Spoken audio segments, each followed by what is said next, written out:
Hi, in this video I'll be talking about the three dictionary views: the keys view, the values view, and the items view. These are all iterables, so they return one item at a time. We can iterate over the elements contained in the views manually by using the built-in next function, or automatically in a for loop. If you want to learn more about iterables and iterators, I have a video dedicated to that topic, so feel free to give it a watch. In order to obtain a keys view, a values view, or an items view, we use the keys, values, and items methods respectively. So let's first define a dictionary. Here we have our first edition's dictionary. The keys are strings. These are titles of books. And the values are integers. These are the years when the books were first published. And now let's create our views. First, let's create a keys view. Key view equals first edition's keys. So we use the keys method to create a keys view. Now let's create our values view. V view equals first edition's values. And in order to create the items view, we use the items method. So I view equals first edition's items. Fine. And now let's check whether these three variables really reference views. So let's check the types. Type of K view, V view, and I view. Yeah. These are views: dict keys, dict values, dict items.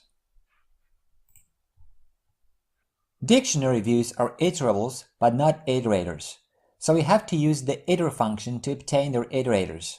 Then we can use the next function to iterate over the elements one by one manually. Again, if you don't understand the difference between an iterable and an iterator, watch the video I mentioned before. Anyway, here's how it works. Let's get the iterators from these iterables.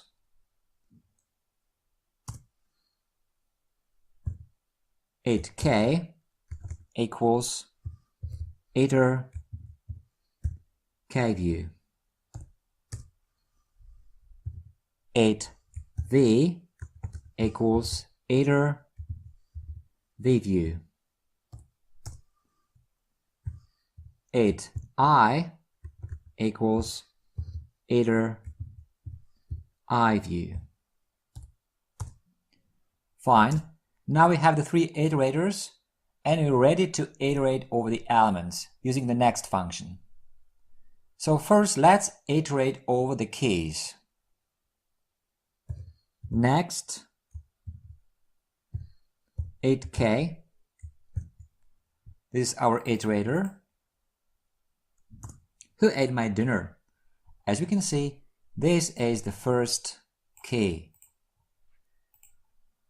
Let's call the next function again and let's pass our 8k iterator, and this time we get they all knew, the second element. And let's repeat this one more time. The woman who didn't breathe, and one more time. The tragedy on the sea.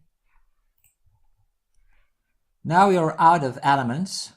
All the four keys have been used up, and if we try to use our iterator again, like so, we get a stop iteration error. Fine. And now let's use our 8v iterator to iterate over the values. So, next 8v 1952. As we can see, this is the first value. Now let's use it again. 1987, 2001, and 1921. If we try to use it one more time, we'll get a stop iteration error.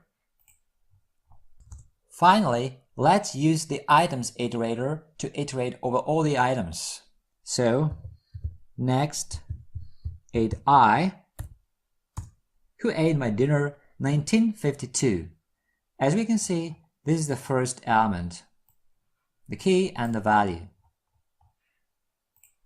Let's call the next function again. They all knew 1987. And again, and again. And if we try one more time, we'll get the stop iteration error because we're out of elements.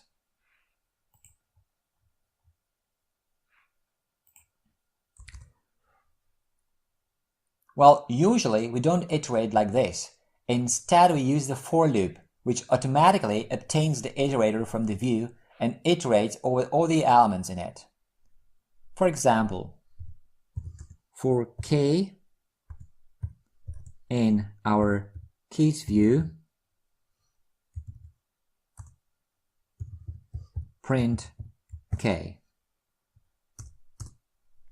And here we have all the elements in our keys view. Or for v in our v view,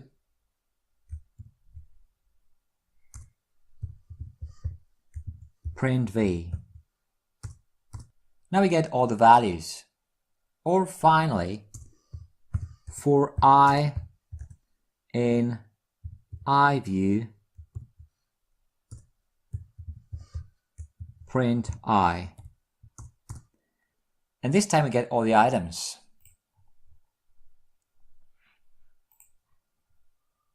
If we want to retrieve all the elements immediately, we can use the list function. So, for example, list k view, and here we have all the elements, not one by one, but simultaneously, all at once. And here's how we can do it with our values view. List v view. Here we have a list of all the values. And finally, let's use the items view with the list function. I view. And this time we get a list of all the elements, all the items, which are key value pairs. Okay, that's it for this video. If you like it, a thumbs up would be great. Also, make sure to subscribe for future videos. If you want to leave a comment or ask a question, you're welcome to do so. Thanks for watching.